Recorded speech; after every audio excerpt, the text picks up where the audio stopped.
हम लोग कक्षा 8 का पढ़ रहे थे पाठ, जिसमें ये था अमृत का पेड़ ज्ञान रंजन का, और वो हम लोगों ने पूरा पढ़ लिया था और उसके प्रश्न उत्तर को भी हम लोगों ने कंप्लीट कर लिया था। तो आज हम लोग करेंगे अगला चैप्टर जो हमारा है क्या निराश हुआ जाए।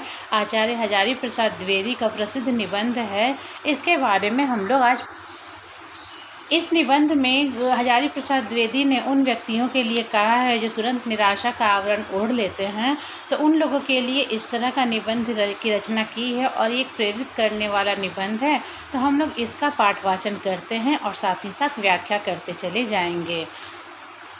मेरा मन कभी कभी बैठ जाता है। समाचार पत्रों में ठगी, डकैती, चोरी, तस्करी और भ्रष्टाचार के समाचार भरे रहते हैं। आरोप प्रत्यारोप का कुछ ऐसा वातावरण बन गया है कि लगता है देश में कोई ईमानदार आदमी ही नहीं रह गया है। हर व्यक्ति संदेह की दृष्टि से देखा जा रहा है। जो जितने ही ऊंचे पद पर है उनमें उतने ही अधिक दोष दिखाए जाते हैं। चारों तरफ समाज में निराशा फैली हुई है, अंधकार फैला हुआ है, कुंठाएं भरी हुई है पूरे समाज में।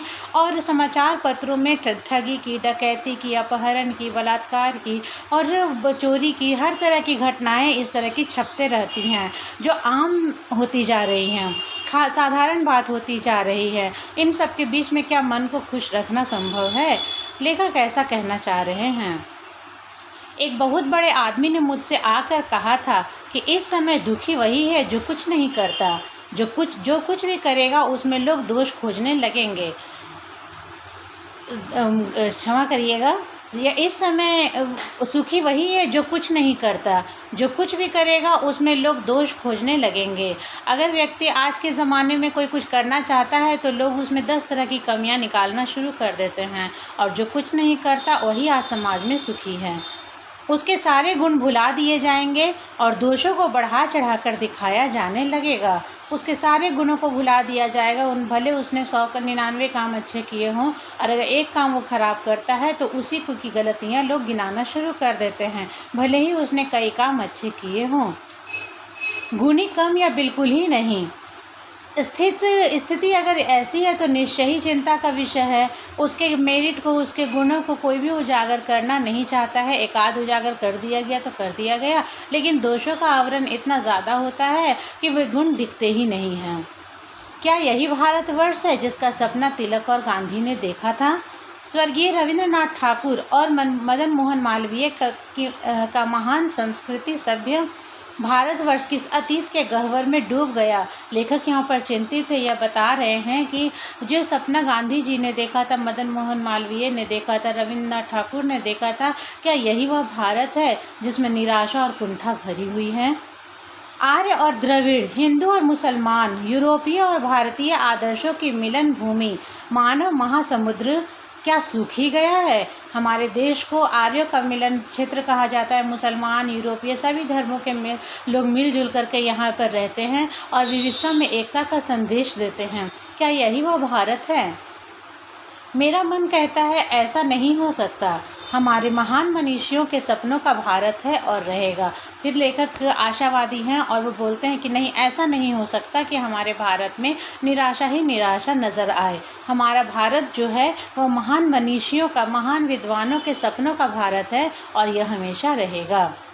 यह सही है कि इन दिनों कुछ ऐसा माहौल बना है कि ईमानदारी से मेहनत करके जीविका चलाने वाले निरीह और भोले वाले श्रमजीवी पिस रहे हैं और झूठ तथा फरेब का रोजगार करने वाले फल फूल रहे हैं। ये सही बात है कि हमारे ज़माने में, समाज में जो है वो सच्चाई का साथ देने वाले लोगों को अक्सर तरह तरह की बातें सुनने को मिलती हैं। समाज में अपमानित किया जाता है और झूठ और फरेब से जो आगे बढ़ जाते हैं लोग उन्हीं का सत्कार कर रहे हैं। ईमानदारी को मूर्खता का पर्याय समझा जाने लगा है। सच्चाई केवल भीरू और बेबस लोगों के हिस्से पड़ी है कि अगर जो झूठ के का दामन ओढ़े हुए हैं उन्हीं का समाज में बोलबाला है। जो बेईमानी कर रहे हैं और बेईमानी करके पैसे कमा रहे हैं उन्हीं को इज्जत मिल रही है, और जो सच्चाई का आवरण ओढ़े हुए हैं उनको समाज के ताने और बोली सुननी पड़ती है। वो समाज में सही तरीके से जी नहीं पा रहे हैं। ऐसी स्थिति में जीवन के महान मूल्यों के बारे में लोगों की आस्था ही हिलने लगी है। जो वास्तविकता है, जो सच्चाई का मूल्य है, वैल्यू है, नैतिकता है, उनका पतन होता जा रहा है। ऐसे में एक हम स्वस्थ समाज की कल्पना कैसे कर सकते हैं? भारतवर्ष ने कभी भी भौतिक वस्तुओं के संग्रह को बहुत अधिक महत्व नहीं दिया है। उसकी दृष्टि से मनुष्य के भीतर जो महान आंतरिक गुण स्थिर भाव में बैठा हुआ है, वही चरम और परम है।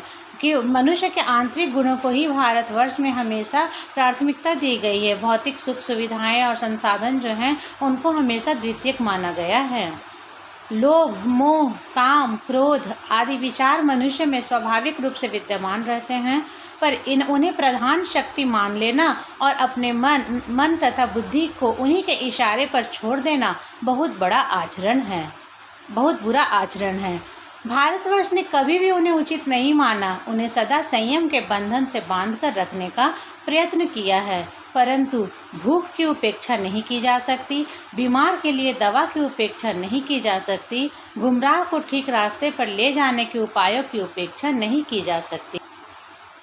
हुआ यह कि इस देश के कोटि कोटि दरिद्र जनों की हीन अवस्था को दूर करने के लिए ऐसे अनेक कायदे कानून बनाए गए हैं जो कृषि, उद्योग, वाणिज्य, शिक्षा और स्वास्थ्य की स्थिति को अधिक उन्नत और सुचारू बनाने के लक्ष्य से प्रेरित हैं। परंतु जिन लोगों को इन कार्यों में लगना है, उनका मन सब समय पवित्र नहीं होता। जिन लोगों को इन कार्यों को लगाए जाते हैं, कानून व्यवस्था बनाई जाती है, उद्योग और वाणिज्य में लगाए जाते हैं, उनका मन 100% कलुषित ना हो, स्वच्छता से परिपूर्ण हो, ये भी कहना संभव नहीं है।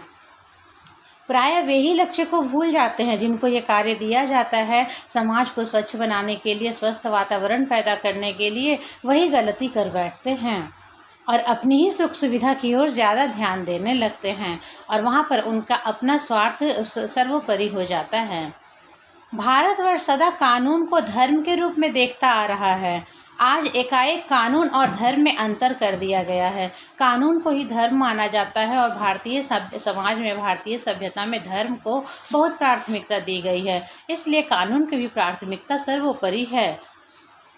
पर धर्म को धोखा नहीं दिया जा सकता, कानून को दिया जा सकता है। लेकिन आज ये बात गलत हो रही है। धर्म को धोखा नहीं दिया जा सकता है, पर कानून को धोखा लोग दे रहे हैं। झूठ की जीत हो रही है, सच की हार हो रही है। यही कारण है कि जो लोग धर्मभीरू हैं, वे कानून की त्रुटियों से लाभ उठाने में संकोच नहीं करते। जो धर्मपरायण लोग हैं, वो कानून की जो गलतियां हैं, उनसे भी वो लाभ कमा लेते हैं। इस बात के पर्याप्त प्रमाण खोजे जा सकते हैं कि समाज के ऊपरी वर्ग में चाहे जो भी होता रहा हो, भीतर भीतर भारतवर्ष अभी यह अनुभव कर रहा है कि धर्म कानून से बड़ी चीज़ है। अभी भी हमारे समाज में, चाहे विश्व के किसी कोने में कानून को प्राथमिकता दी गई हो, लेकिन भारत में अभी भी कानून से ऊपर धर्म को माना जाता है। अब भी सेवा, ईमानदारी, सच्चाई और आध्यात्मिकता के मूल्य बने हुए हैं। भारत में अभी पूरी तरह से इसका लोप नहीं हुआ है। अभी भी सच्चाई का, धर्म का, ईमानदारी का अभी भी वर्चस्व कायम है। वे दब अवश्य गए हैं, लेकिन नष्ट नहीं हुए हैं। आज भी वह मनुष्य से प्रेम करता है, महिलाओं का सम्मान करता है, झूठ और चोरी को गलत समझता है, दूसरों को पीड़ा पहुंचाने को पाप समझता है। हर आदमी अपने व्यक्तिगत जीवन में इस बात का अनुभव करता है। भारतीय ऐसे हैं कि भले समाज में कितना भी भ्रष्टाचार फैल गया हो, लेकिन नारियों के प्रति सम्मान, एक दूसरे को दुख ना पहुंचाने की प्रवृत्ति, इन सारी चीज़ों का भी पूर्णतः लोप नहीं हुआ है। हालांकि वो दब ज़रूर गया है। समाचार पत्रों में जो भ्रष्टाचार के प्रति इतना आक्रोश है, वह यही साबित करता है कि हम ऐसी चीज़ों को गलत समझते हैं और हम समाज में उन तत्वों की प्रतिष्ठा कम करना चाहते हैं जो गलत तरीके से धन या मान का संग्रह करते हैं। उन तरीकों को हम लोग गलत मानते हैं। अभी भी हमारे समाज में इनको गलत कहा जाता है, कुकृत्य कहा जाता है। दोषों का पर्दाफाश करना बुरी बात नहीं है। बुराई यह मालूम होती है कि किसी के आचरण के गलत पक्ष को उद्घाटित करके उसमें रस लिया जाता है। अगर कोई बुरा किसी को कहा जा रहा है तो हम उसके साथ सहानुभूति ना दिखा करके उस पर कटाक्ष करते हैं और व्यंग्य करते हैं। ये गलत है। और दोषोद्घाटन को एकमात्र कर्तव्य मान लिया जाता है। बुराई में रस लेना बुरी बात है, अच्छाई में उतना ही रस लेकर उजागर ना करना और भी बुरी बात है। कि बुरे वस्तु को बुरा कहना गलत तो है ही, लेकिन अच्छी चीज़ों को अच्छा ना कहना उससे भी गलत है। सैकड़ों घटनाएं ऐसी घटती हैं जिन्हें उजागर करने से लोक चित्त में अच्छाई के प्रति अच्छी भावना जागती है। तो ये हमारा यहाँ जो चैप्टर है वो लगभग बड़ा है। हम लोग इसको 2 पार्ट में कंप्लीट करेंगे क्योंकि वीडियो काफ़ी लंबा हो जाएगा। तो इसका नेक्स्ट पार्ट जो हमारा है वो नेक्स्ट वीडियो में करेंगे। आज का वीडियो यहीं समाप्त करते हैं। तब तक के लिए धन्यवाद।